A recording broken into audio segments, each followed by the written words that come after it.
తాకట్లో ఉన్న బంగారాన్ని విడిపించి ఆ రోజున మార్కెట్ ధర కట్టి మిగిలిన డబ్బును మీకు అందిస్తుంది కొమ్మూరి గోల్డ్.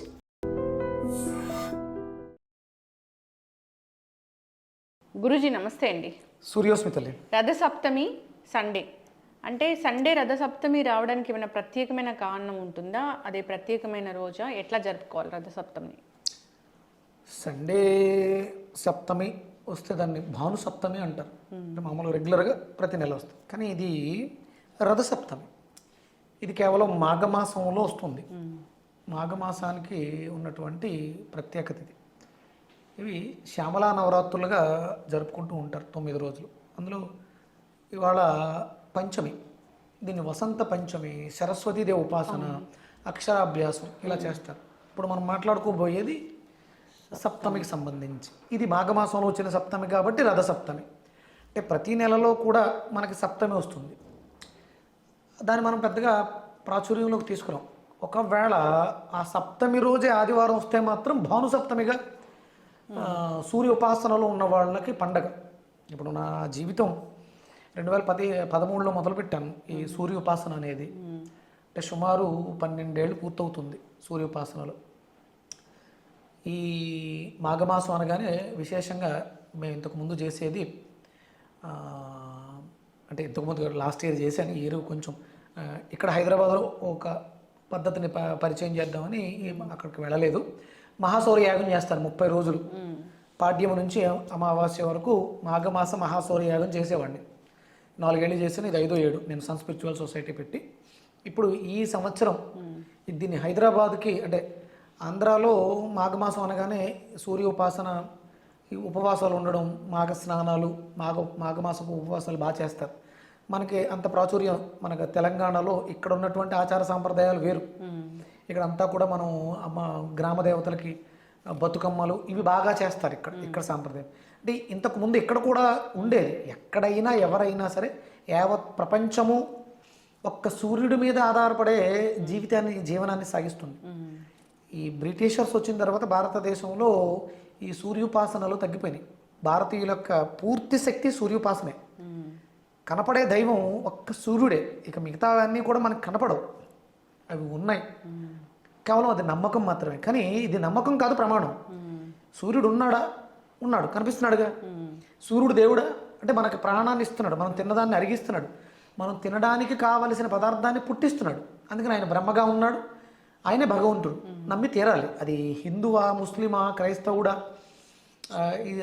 బౌద్ధుల, జైనుల ఇవన్నీ కాదు. సకల చరాచర జగత్తుని నడిపిస్తున్నటువంటి ప్రత్యక్ష భగవానుడు సూర్యుడు. ఈ సూర్యుడికి సంబంధించినటువంటి మాసం మాఘమాసం. మనకి మకర సంక్రాంతి జరిగింది. అంటే దక్షిణాయన ప్రయాణం, అంటే సూర్యుడికి ఒక రథం ఉంది, దానికి ఒక 7 గుర్రాలు ఉన్నాయి. ఇవి మనకు ఆకాశంలో తిరుగుతూ ఉంటాయి. అది ఉత్తరాయణ దక్షిణాయనాలు, అంటే ఇలా వెళ్ళి మళ్ళీ వెనక్కి వస్తాయి. ఇలా మనం మాట్లాడుతూ ఉంటాం. సూర్యుడు ఎప్పుడు నిరంతరం ఒకే చోట అలా ఉంటాడు. తన చుట్టూ, ఆ సూర్యుడి చుట్టూ గ్రహాలు, భూమి తిరుగుతూ ఉంటాయి. భూమి తన చుట్టూ తాను తిరుగుతూ సూర్యుడి చుట్టూ తిరుగుతుంది. ఇక్కడ ఈ మాఘమాసంలో ఈ రథసప్తమికి దక్షిణాయన ప్రయాణంలో ఉన్నటువంటి సూర్యనారాయణమూర్తి యొక్క రథం ఉత్తరాయణం వైపు ప్రయాణం మొదలు పెడుతుంది. ఉత్తరాయణ ప్రయాణంలో తన శక్తిని చాటుకుంటూ ఉంటాడు. ఇవి చాలా శక్తివంతమైనటువంటి రోజులు. పాడ్యము నుంచి, మాఘమాసం ప్రారంభం పాడ్యము నుంచి మాసం అంతా కూడా విశేషమైనటువంటి శక్తి ప్రకృతిలో ఉంటుంది. జీవం, విత్తనం జీవాన్ని పోసుకుంటుంది. మనలో కూడా జీవశక్తి అధికంగా పెరుగుతూ ఉంటుంది. అందుకని మనం మకర సంక్రాంతి ఉత్సవాలు జరుపుకున్నాం. మకర రాశిలో ఆయన ప్రవేశించినప్పుడు ఉత్సవం ఎందుకు చేసుకున్నాం? సంథింగ్ ఏదో జరుగుతుంది ప్రకృతిలో. దాన్ని మనం గమనించడం కోసం మనకు ఋషులు పండగల రూపంలో పెట్టారు. అదే ఋషులు మనకి దీన్ని మాఘ స్నానాలు, మాఘమాసంలో వచ్చేటటువంటి సప్తమికి రథసప్తమి, అంటే రథానికి ఏదో ఒక ప్రాధాన్యత ఉంది. ఇప్పుడు అందుకనే నేను ఈ 25వ తారీఖు ఆదివారం మన యూసఫ్గూడ పోలీస్ లైన్లో, అంటే ఇంతకుముందు మనం అంతా కూడా సూర్యుడికి ఒక రథం ఉంది, దానికి ఒక 7 గుర్రాలు ఉన్నాయి అని ఊహలో ఉన్నాం. ఆర్టిఫిషియల్ ఇంటెలిజెన్స్ నుంచి యానిమేటెడ్ గుర్రాల్ని తయారు చేసుకున్నాం. నేను ఒక చిన్న ప్రయత్నం చేస్తున్నాను. 7 గుర్రాలు లైవ్ గుర్రాలను పెట్టి ఒక రథాన్ని తయారు చేసి, అంటే సూర్యుడు అంటే నాకు చాలా ప్రీతి, సూర్యోపాసనలో ఉన్నాను. అది కేవలం నేను ఒక్కడినే ఆనందించడంతో పాటు అందరికీ ఆరోగ్యాన్ని ప్రసాదించాలని ఆ అందరికీ ఆరోగ్యాన్ని ప్రసాదించే ప్రత్యక్ష దైవం సూర్యుడని చెప్పడం కోసం సన్ స్పిరిచువల్ సొసైటీ పెట్టి నేను నా ప్రయాణాన్ని సాగిస్తూ ఉన్నాను. ఇప్పుడు నేను వచ్చి సూర్యుడి గురించి గొప్పగా చెప్పడం మొదలైన తర్వాత ఇప్పుడు అందరూ చెప్తున్నారు దేవుడు ఉన్నాడు అనేది ఒక నమ్మకం. కానీ ఇక్కడ సూర్యుడు అనేది నమ్మకం కాదు, ప్రమాణం. సూర్యోదయ సమయం ఆయన ఉదయిస్తున్నాడు, సూర్యాస్తమయం జరుగుతుంది, చంద్రుడు వస్తున్నాడు, మళ్ళీ ఉదయిస్తున్నాడు. ప్రత్యక్ష నిదర్శనం ఉన్నటువంటి దైవం సూర్యుడు. ఆయన ఆరోగ్యప్రదాత, ఐశ్వర్యదాత అని నేను చెప్పడం మొదలుపెట్టిన తర్వాత దీని మీద విశేషమైనటువంటి ప్రాచుర్యం జరుగుతుంది. మనం భారతదేశం యొక్క వైశిష్ట్యం పూర్తిగా సూర్యోపాసనే, యావత్ ప్రపంచం కూడా. ఈ రథసప్తమి ఎలా మనం జరుపుకోవాలి? ఈ రథసప్తమిని అంటే ఇక్కడ మన హిందూ సాంప్రదాయంలో అంటే వ్యక్తి యొక్క అభ్యున్నతిని దృష్టిలో పెట్టుకుని పెట్టడం జరిగింది. నేను స్నానం చేయడం వల్ల లాభం భగవంతుడికి కాదు, స్నానం అనేది నాకు మేలు చేస్తూ ఉంటుంది. అందుకని కార్తీక మాసం స్నానాలు, మాఘమాస స్నానాలు అంటారు. ఇక్కడ ఈ రథసప్తమికి అంటే ఈ జన్మ అంటే ఈ మానవ జన్మ అనేది ఇంతకు ముందు జరిగింది, ఇంకా మీదట కూడా జరుగుతుంది అని నమ్ముతున్నాం మనం. జన్మలు ఉన్నాయి, పునర్జన్మలు ఉన్నాయి, చేసినటువంటి పాపకర్మలకు తగ్గట్టుగా జన్మలు వస్తాయి అని హిందూ ధర్మశాస్త్రాలు చెప్తూ ఉంటాయి. అందుకని సప్తజన్మ కృతం పాపం ఈ రథసప్తమి రోజు చేసేటువంటి స్నానానికి ఆ పాపాలని తొలగించే శక్తి ఉంటుంది. అంటే ఎంతవరకు అంటే నువ్వు చేసిన పాపాలు తాలూకు డెన్సిటీని తగ్గించుకుని మంచి మార్గం వైపు నడవడం వరకు. నేను ఏదో తప్పు చేశాను, ఇవాళ స్నానం చేస్తే అవన్నీ వ్యానిష్ అయిపోతే కాదు. ఈరోజు నేను చేసేటువంటి స్నానం నాకు జ్ఞానాన్ని ప్రసాదించి నేను చేసిన తప్పుకి ప్రాయశ్చిత్తం చేసుకుని ఉత్తమ జన్మకు వెళ్ళడానికి కారణం అవుతుంది. ఇక్కడ ఏదో మట్టి అంటుకుందాం, మాకు కడిగేస్తే పోయినట్టు పోదు, ఇది పోతుంది, జ్ఞానం వస్తుంది. నేను ఎవరికో పాపం చేశాను, ఎవరిదో అప్పు తీసుకున్నాను, ఎగ్గొట్టేసా, అది స్ఫురణలోకి వస్తుంది, తప్పు, అది పాపం, వాళ్ళు బాధపడుతూ ఉంటారు అని తిరిగి ఇచ్చేద్దాం అనేటువంటి మనస్తత్వం నాలో వస్తుంది స్నానం చేయటం వల్ల. అందుకని ఇక్కడ ఈ స్నానానికి చాలా విశేషమైనటువంటి ప్రాచుర్యం ఉంటుంది. 7 జిల్లేడు ఆకులు, జిల్లేడు చెట్టుకి అర్కవృక్షము అని పేరు. సూర్యుడికి అర్కుడు అంటే సూర్యశక్తిని అత్యధికంగా పుణికిపుచ్చుకున్నటువంటి వృక్షం జిల్లేడు చెట్టు. అందుకని 7 జిల్లేడు ఆకులు అంటే మన శరీరం 7 హోతలతో నడుస్తూ ఉంటుంది. 2 చెవులు, 2 కళ్ళు, 2 ముక్కు రంధ్రాలు, ఎన్నైనామా? 6. ఇంకోటి కావాలి, నోరు. వీటితోటే మన జీవనాన్ని సాగిస్తున్నాం. ఈ 7 లేకపోతే కాళ్ళు చేతులు బాగున్నా మనం ఏమీ చేయలేం. అందుకని ఈ 7 మనల్ని నడిపిస్తున్నాయి. కాబట్టి ఆ సూర్యుడి యొక్క రథానికి 7 గుర్రాలు, చక్రం ఒక్కటే. ఈ దేహం కాలంతో నడుస్తూ ఉంటుంది. అంటే కాలం అనే ఒక చక్రాన్ని పట్టుకుని 7 హోతలతో ఈ జీవితాన్ని నడిపిస్తున్నవాడు సూర్యుడు. మనలో ఆత్మకారకుడై ఉన్నాడు సంబోధన చెప్పడం. అందుకని 7 జిల్లేడు ఆకుల్ని భుజాల మీద, 2 భుజాల మీద, తొడల మీద, కాళ్ళ మీద పెట్టుకుని శిరస్సు మీద, అంటే ఎన్నైనాయి?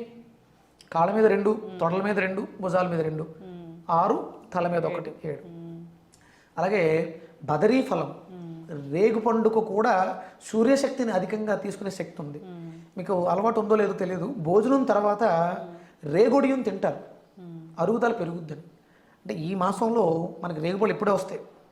మనం మకర సంక్రాంతికి భోగి రోజు భోగిపళ్ళు పోసిన చిన్నపిల్లలకి, ఎందుకంటే వాళ్ళలో ఆ సూర్యశక్తి పెరుగుద్ది కాబట్టి శిరస్సు మీద పోస్తారు, శిరస్సులోంచి ఆ శక్తి అంతా లోపలికి వెళ్తుందని. ఈ రథసప్తమి రోజు కూడా ఈ జిల్లేడాకులతో పాటు, అంటే జిల్లేడాకు కోస్తే డొప్పలా తయారవుతుంది, దాంట్లో ఆ రేగు పండును కూడా పెడతారు. ఇంకా అవకాశం ఉంటే మోదుగా కూడా, మోదుగులో చంద్రశక్తి అధికంగా ఉంటుంది.